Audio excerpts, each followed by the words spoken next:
Hey there peeps, I'm Ryan Wyatt, this is High Point Music, and the topic of today's video is going to be whether you should practice or play sitting down versus standing up. Now this is a very interesting question because it doesn't have an out and out clear answer. What's going to largely determine the answer is your outcomes, what type of guitar you have, and what your end performance goals are going to be at the end of the day. For example, say you have an acoustic at home and your goal is to play for relaxation, have some friends around and have a bit of a jam. So for example, unless you want to be standing up and performing like you're on stage, practicing sitting down is going to be the best option for you. On the other hand, peeps, if you want to be someone who wants to be up on stage, let's say moving around a little bit, whether it's becoming a full-time gigging musician or just putting on concerts now and then with some friends, the best option for you is going to be practicing standing up with a strap. Because at the end of the day, regardless of which approach you want to take, you want to have your practice recreating as close as you possibly can get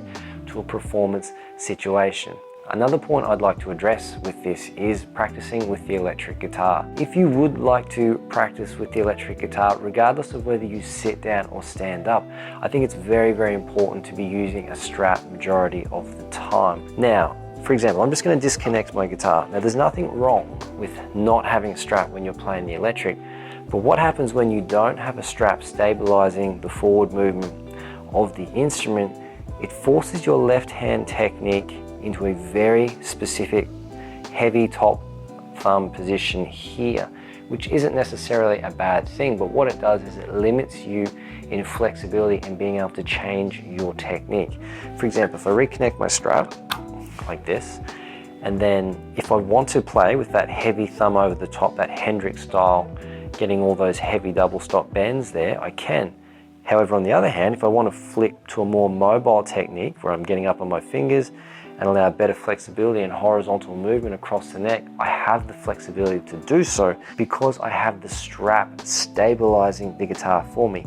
In the other scenario, without the strap, our hand is so heavy on the neck that it's very, very difficult to get that horizontal fluency.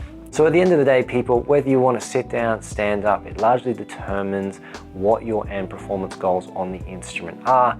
And again, if you are going to practice the electric, whether it's standing up or sitting down, I strongly suggest that you go about putting a strap over your shoulder and trying that to see if it helps you with those options of flexibility with your left hand technique. If you've got any questions about today's video, people, hit me up in the comments section. I'm Ryan Wyatt, this is High Point Music. Thanks very much for watching.